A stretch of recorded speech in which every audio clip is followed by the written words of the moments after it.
along with my degree students, is B.Pharma students. I am here to give you the demonstration with respect to the qualitative test for carbohydrates. As all of us are knowing that carbohydrates are the polyhydroxyaldehydes or ketones or compounds obtained after hydrolysis of these. So there should be some methods which can be used for identification of whichever the sample is given to you as a carbohydrate. For that reason, there are some assigned tests are there, there is qualitative tests are there, which we can carry out to identify which is the sample given to us. That is, whether it is a monosaccharide or disaccharide. After getting to know that, we can even get to know that what exactly that particular compound is, whether it is a glucose or a fructose or a starch or whether it is maltose or lactose. So there are some series of tests are there which we need to carry out. So coming to the different tests, so we are having the different tests like Mollis test we are having the solubility test, we have got iodine test, then Benedict's test, then Felling's test, then Barfoed's test, then Seliwanov's test, then the Osazone test. So by performing these tests in a systematic manner, we can get to know that which is the sample given to us, whether it is a glucose or fructose or maltose or lactose or starch. So coming with the different tests importance, when we perform a Mollis test, we can get to know that whether the given sample is carbohydrate or not. Okay, if the given sample is a carbohydrate, then our next procedure is to identify which is that. So during that process, we go for the solubility test. If in the solubility test, if we get to know that if the compound is soluble in the distilled water, then it shows that the compound is monosaccharide or a disaccharide. If it is insoluble, it shows that the compound is a polysaccharide. Then the next test is iodine test, which will help us to find out whether the given sample contains starch or not. Okay, that is a polysaccharide presence.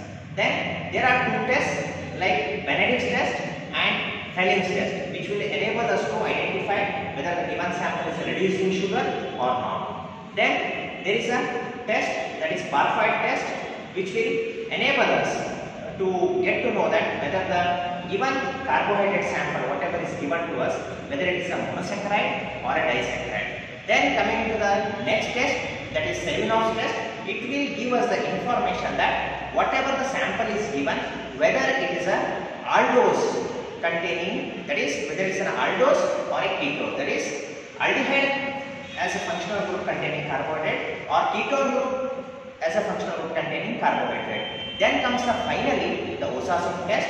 It is basically also called as vinyl hydrazine test, which will enable us to get to know that whether the given sample is a glucose or a fructose or a maltose or a lactose. That is, it is a final confirmatory test. How we are doing that? Our students will explain the same thing, and the crystals, based on the types of the crystals formed, we will be able to tell whether it is a glucose or a fructose or a maltose or lactose. For example, for glucose and fructose, we get a yellowish needle shaped crystals, whereas for maltose we get the powder puff shaped crystals, whereas for the lactose we get a yellowish ball prick needle with the such type of the crystals. Okay, with this brief information, now I will call upon my students to give the demonstration with respect to the identification or the qualitative test for the carbohydrates.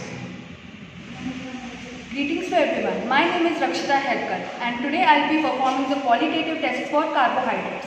The first test for carbohydrates would be the Mollis test. For Mollis test, first of all we will be taking 2 ml of the sample solution with 2 drops of Mollis reagent. Then we will add 1 ml of concentrated sulfuric acid along the side of the test tube. Performing the first test, Mollis test, adding 2 ml of the test solution. Then adding 2 drops of Mollis reagent.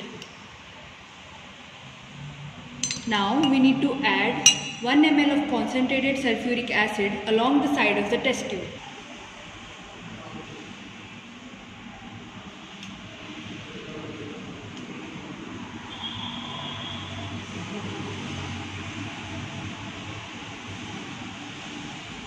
After carrying out the procedure, we can observe there is a wallet ring formation with the along the junction of two liquids. This indicates the presence of carbohydrates. The next test would be the solubility test. For the solubility test, we would be taking 2 ml of the sample solution and adding 2 ml of water. Performing the second test, solubility test, we will be adding 2 ml of water to 2 ml of the sample solution. As we can see, it's soluble in water. After carrying out the procedure, we can see that there is a solubilization.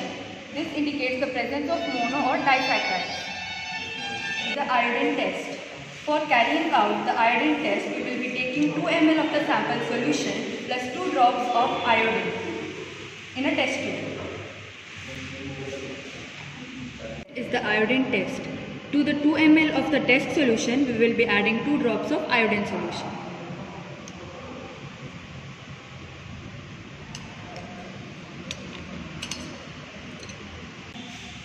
We can observe that there is no blue color formation. This indicates the absence of starch. Benedict's test. For Benedict's test, we would be taking 5 ml of the Benedict's reagent plus 8 drops of the sample solution, and then we will mix it well, then boil it for 2 minutes and allow to cool. The fourth test is the Benedict's test. To the 5 ml of Benedict's reagent,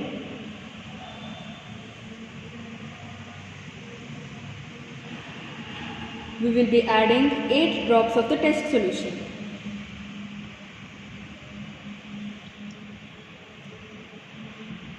Now we will mix it well and boil for 2 minutes.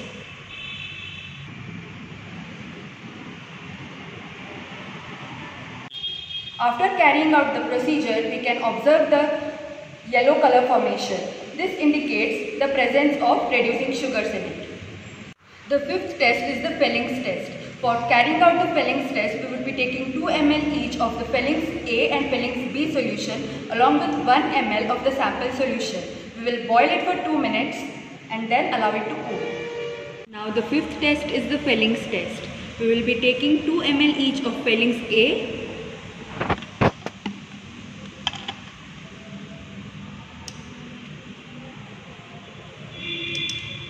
and Fellings B solution.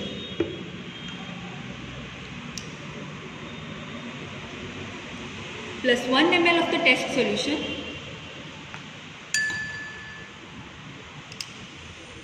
and we will boil it for 2 minutes and let it cool. We can observe the presence of a reddish brown precipitate. This indicates the presence of reducing sugars.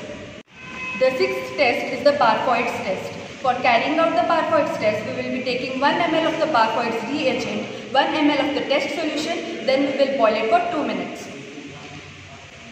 The sixth test is the Barfoed's test. We will be taking 1 ml of Barfoed's reagent,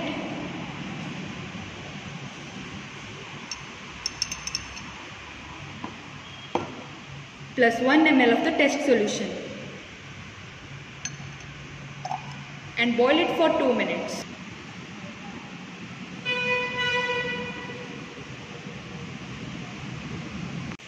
After boiling, we can observe that there is a formation of a red PPT after prolonged heating. This indicates the presence of disaccharides. The seventh test is the Selivanov test. For carrying out the Selivanov test, we will be taking 1 ml of the Selivanov reagent, 1 ml of the sample solution and boil it for 30 seconds. Now the seventh test is the Selivanov test. To 1 ml of test solution, we will be adding 1 ml of Selivanov's reagent.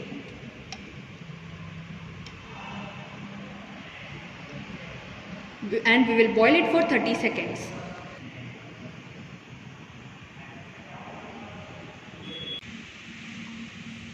On prolonged heating, we observe the presence of a red PPT. This indicates the presence of aldosis.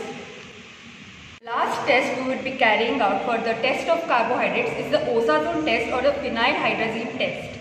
For carrying out this test, we will be taking 5 ml of the sample solution plus 0.3 grams of Osazone mixture, which constitutes 1 parts by weight of phenylhydrazine hydrochloride plus 2 parts by weight of sodium acetate and around 8 drops of glacial acetic acid.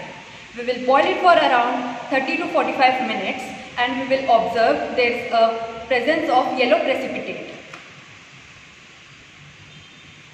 After we boil the solution for around 30 to 45 minutes, we can observe the presence of yellow precipitate. On observation under microscope, we observed there were presence of yellow sunflower shaped crystals. This confirms the presence of maltose. Performing the qualitative tests for carbohydrates, we found out that the given sample solution was that of a maltose. This is the structure for maltose.